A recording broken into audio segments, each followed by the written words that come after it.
आज का प्रातः क्लास है 19 जुलाई 1968 शुक्रवार। दोनों ही बाप हैं, एक हद का है एक बेहद का। ठीक है ना? ये भी बाप है, वो भी बाप है। अब बेहद का बाप आकर के पढ़ाते हैं।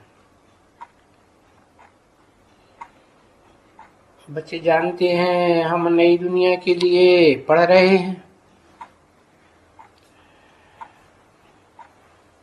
कहेंगे अभी सतयुग के लिए पढ़ रहे हैं। ऐसी तो कोई पढ़ाई कहाँ भी मिल ही नहीं सकती है।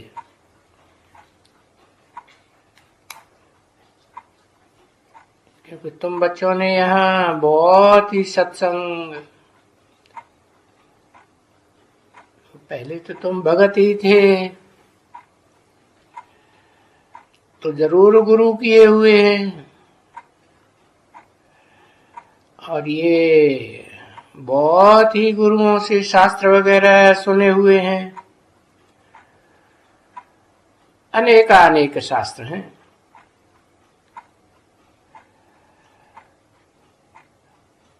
और हर एक का अपना अपना धर्म का भी शास्त्र है।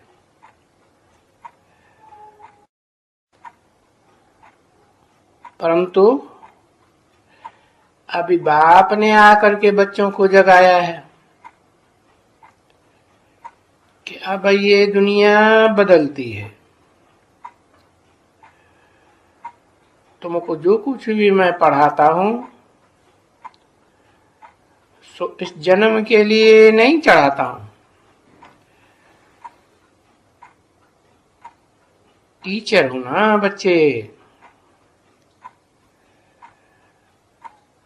अभी कोई भी गुरु टीचर तो अपन को नहीं कहेंगे। टीचर है ना, जैसे उन स्कूलों में भी टीचर्स होते हैं, पढ़ाते हैं। पहले किताब से पढ़ाते हैं, पिछाड़ी में बड़ी किताबें चलती हैं, जिनको पढ़ के ऊंचा पद पाते हैं। परंतु वो सब है यहाँ एक जन्म के लिए। ये बात तो तुम बच्चे जानते हो।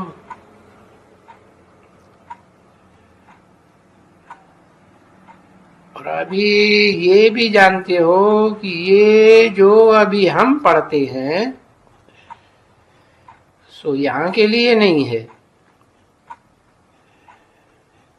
फिर कहेंगे कहाँ? वहां के लिए है, नई दुनिया के लिए है ना। कोई भी स्टूडेंट पढ़ेंगे वहां नई दुनिया के लिए नहीं पढ़ेंगे, वो तो यहाँ के लिए ही कहेंगे। हम पुराने भारत में, पुरानी दुनिया में,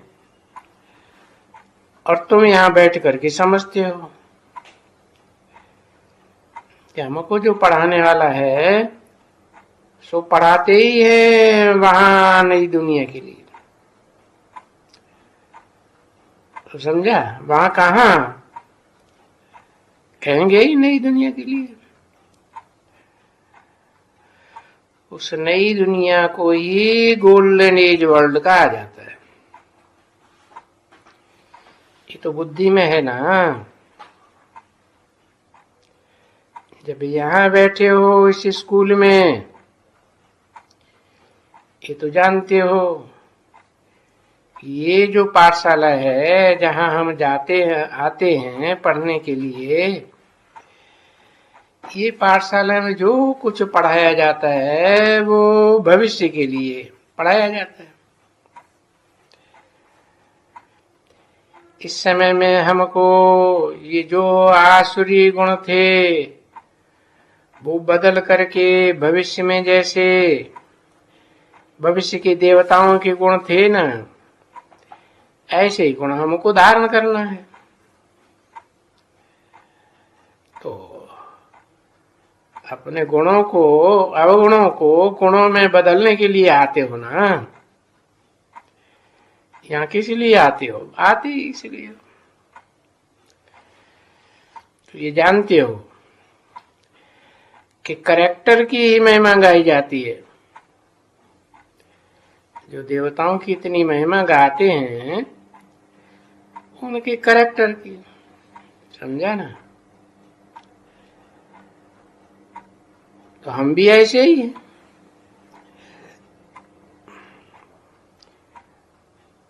आप भी ऐसे हो। तो देखो, एम ऑब्जेक्ट तुम बच्चों को मिली है ना,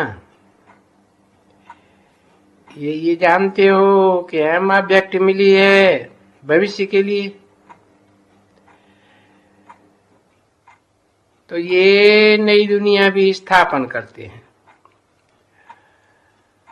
और उनके लिए तुम बच्चों को पढ़ाते भी हैं। तो वहां कोई विकार तो नहीं होता है। और ये भी बच्चे जानते हैं कि हमको रावण पर जीत पहनाते हैं, क्योंकि हम रावण राज्य में आकर गिरे पड़े हैं। अभी तुम बच्चों को ये मालूम पड़ता है, और तो कोई को ये मालूम ही नहीं पड़ता है कि हमको इस समय रावण राज्य में होता ही है विकारी सुख। हर एक विकारी, यथा राजा रानी तथा प्रजा सब विकारी। यानी राजा रानी भी थे ना, अभी तो नहीं है, अभी तो पंचायती राज्य है।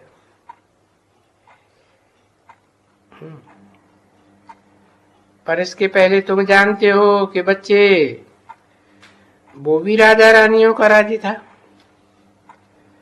परंतु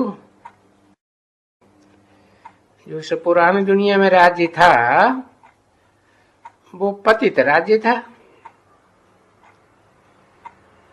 ये भी बच्चों को खूब समझाया है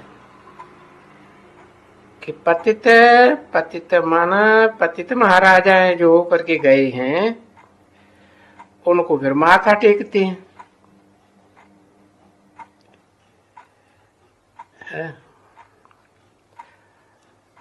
पावन राजाओं को माथा टेकते हैं या पतित को टेकते हैं? पतित को तो नहीं टेकते। पावन राजाएं जो थे नई दुनिया में उनको माथा टेकते हैं। अब यहाँ इस दुनिया में तो पहले द्वापर में हर एक के पास मंदिर थे और ये जानते थे कि जिसके मंदिर थे वो भी पास्ट हो गए। वो पास्ट होने वाले देवी देवताएं थे, ठीक है ना बच्चे? अब वो देवी देवताओं का तो राज्य है ही नहीं। हाँ, मनुष्य वो ही है, कोई दूसरी आत्माएं नहीं है। आत्माएं तो वो ही है, शरीर अलग अलग हो गया है। और बाप आत्माओं को आकर के याद दिलाते हैं कि तुमको ये देवी देवताओं के शरीर थे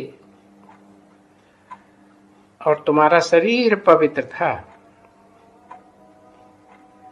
शरीर भी पवित्र था, तुम्हारी आत्मा भी पवित्र थी। तो अभी ये बच्चों को निश्चय होता है ना, हम फिर से कल्प कल्प हम आए करके पतित को पावन बनाते हैं। यानी पतित पुरानी भ्रष्टाचारी सृष्टि को बाप कहते हैं कि हम आ करके पावन बनाते हैं। इसीलिए तो तुम यहां आई हुई हो। तो बाप पहले पहले बच्चों के लिए ऑर्डिनेंस निकालते हैं। क्या कि बच्चे, ये काम महाशत्रु है और ये बड़ा शत्रु तुमको आदि मध्य अंत दुख देते आए। अभी तुमको तो वहां नई दुनिया में रावण राज्य तो नहीं है ना, तो तुमको वहां कहना ऐसे ही है। जैसे ऐसे मत समझो कि वहां देवी देवताएं आपस में प्यार नहीं करते होंगे, बाकी नहीं पहनते होंगे। स्त्री पुरुष आपस में बाकी पहनते थे, परंतु वो जो विकारी दृष्टि है ना, वो नहीं रहती थी। विकार जिसको कहा जाता है विपरीत कर्म, दुख देने का, वहां वो नहीं रहता है। निर्विकारी तो होते ही हैं। तभी बाप यहाँ बैठते हैं कि भले गृहस्थ व्यवहार में रहो, कमल फूल के समान रहो,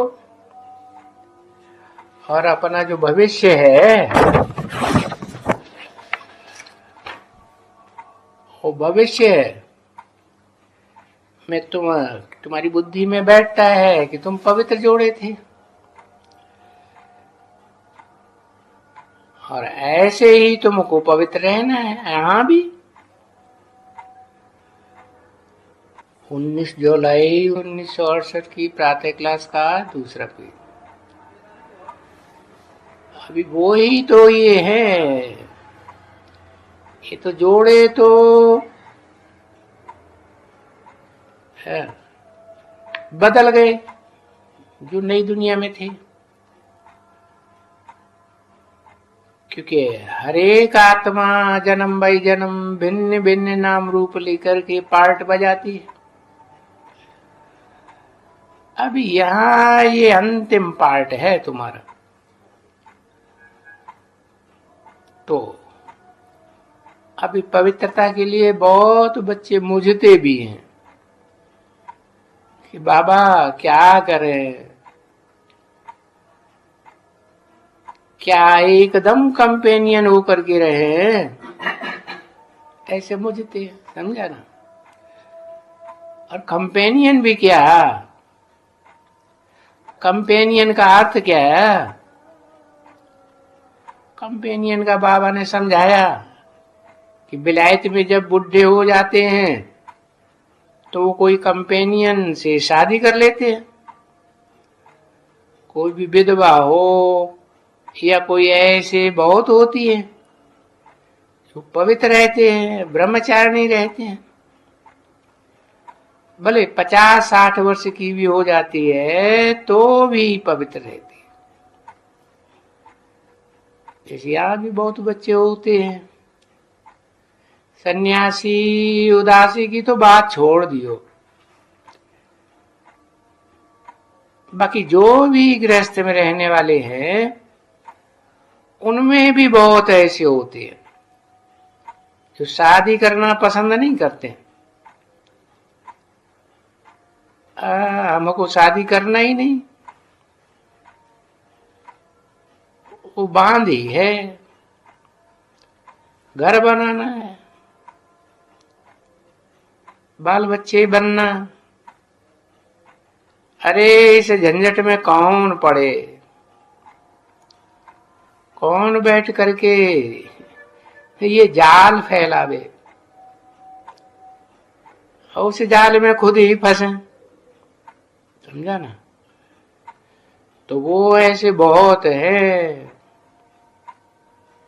मैं तो समझता हूं यहां भी कोई न कोई ऐसे होते हैं, आते हैं, बहुत आते हैं, जो बोलते हैं हमने शादी नहीं किया है, 50, 60, 70 वर्ष का, 40 वर्ष का। तो 40 वर्ष का हुआ, उसके पीछे शादी क्या करेगा। वो ऐसे ही होते हैं। कोई भी देहधारी को याद नहीं करना है, तो ये तो समझते हो कि क्राइस्ट भी देहधारी था, बुद्ध भी देहधारी था, नानक भी देहधारी था, सब देहधारी ही तो थे। तो ये तुम्हारी तो जरूर पुनर्जन्म में है, ये देहधारी पुनर्जन्म में आएंगे। अच्छा, ये बच्चे जानते हैं कि ये जो निराकारी शिवलिंग है वो तो देहधारी होता ही नहीं है। और उनका भी तो यादगार मंदिर होते हैं ना, शरीर नहीं लेता है वो कभी, सदैव उनका नाम ही है शिव। शिव का मंदिर है, शिव ही कहेंगे बस। तुम्हारा नाम जो आत्मा रखा गया है, तो फिर तुम्हारे शरीर का नाम रखा जाता है, आत्मा का तो नाम नहीं रखा जाता, शरीर का नाम रखा जाता है। आत्मा का तो फिर भी है, कहेंगे आत्मा सो जीवात्मा। देखो भाई, जीवात्मा का नाम क्या है, क्योंकि नाम रखा जाता है जीवात्मा का। जीवित का नाम है, कोई आत्मा का नाम नहीं रखा जाता है। तो उनका फलाना फलाना फलाना शरीर का नाम रखा जाएगा। अब आत्मा तो आत्मा ही है, परंतु उनको पार्ट मिला हुआ है, आकर के पार्ट बजाने का, इतना 84 के चक्र का। और ये भी बच्चों को समझाया गया कि बच्चे ये अविनाशी ड्रामा है, इस अविनाशी ड्रामा का कोई चेंज वगैरह कोई होने वाला नहीं है। इसलिए इतना बात समझाते हैं, ये 84 जन्म लेकर के फिर पहला नंबर लेना पड़ेगा। देखो, तुम 84 जन्म लेकर के फिर पहला नंबर लेते हो, और ये जानते हो कि बच्चे हमारा धर्म और कर्म जो श्रेष्ठ था वो अभी धर्म कर्म भ्रष्ट बन गया है। बाकी देवी देवता तो कोई है नहीं, ऐसे ही कहेंगे।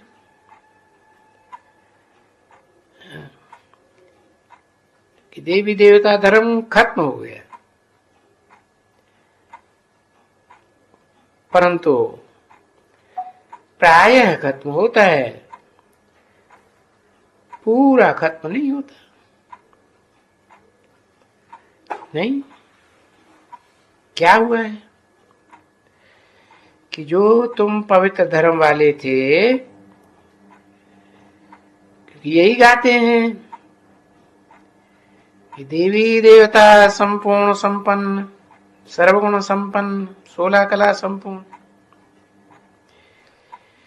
तो ये जो अक्षर हैं ये सभी सिर्फ देवताओं के लिए गाए जाते हैं और कोई मनुष्यों के लिए नहीं गाए जाते। तो स्त्री पुरुष दोनों के लिए गाए जाते हैं। देखो लक्ष्मी भी पवित्र है, इनको कहा जाता है पवित्र प्रवृत्ति मार्ग। परंतु अभी तो ये पवित्र प्रवृत्ति मार्ग नहीं है, अभी तो हो गया है अपवित्र प्रवृत्ति मार्ग। शुरू से लेकर के, क्योंकि 84 जन्म के भिन्न भिन्न नाम रूप देश काल वो फिरता है। अब ये तो ज्ञान तुम बच्चों में बैठा, ये 84 का चक्र जरूर है, 84 लाख का नहीं है, सिर्फ 84 का है। अभी बाप ने आकर के बताया है कि मीठे बच्चों, तुम तो अपने जन्मों को नहीं जानते हो, और कोई एक बच्चे की तो बात नहीं है, तुम कोई भी अपने जन्मों को नहीं जानते हो। मैं तुमको तुम्हारे 84 जन्म की कहानी बताता हूं, सुनाता हूं। ये 84 जन्म की कहानी क्यों सुनाते हैं? क्योंकि पहले जन्म में तुमको जाना तो है ना, तो पहले जन्म से जरूर समझाना पड़े कि तुम देवी देवता धर्म वाले थे, पवित्र प्रवृत्ति मार्ग वाले थे तो जरूर ना। पुनर्जन्म लेते आए हो और बरोबर जब भिखारी बने हो तभी वहां जाकर के तुम मत्था टेकते हो, और हर एक मत्था टेकते। क्रिश्चियन लोग क्राइस्ट को मत्था टेकेंगे, बौद्ध लोग बुद्ध को मत्था टेकेंगे ना। तो जिन्होंने धर्म स्थापन किया है उनको मत्था टेकेंगे। नानक वाले होंगे तो नानक के दरबार में जाएंगे, ठीक है ना बच्चे, है? उनको जाकर के मत्था टेकेंगे।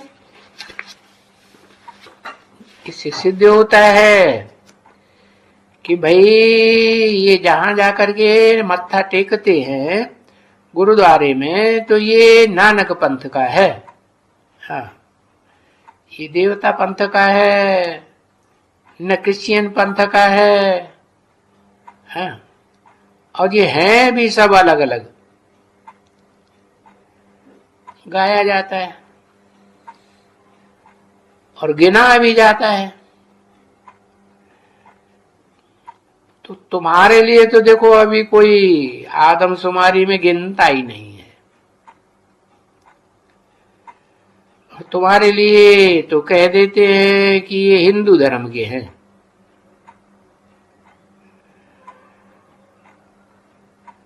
अभी भला कहाँ गया नहीं,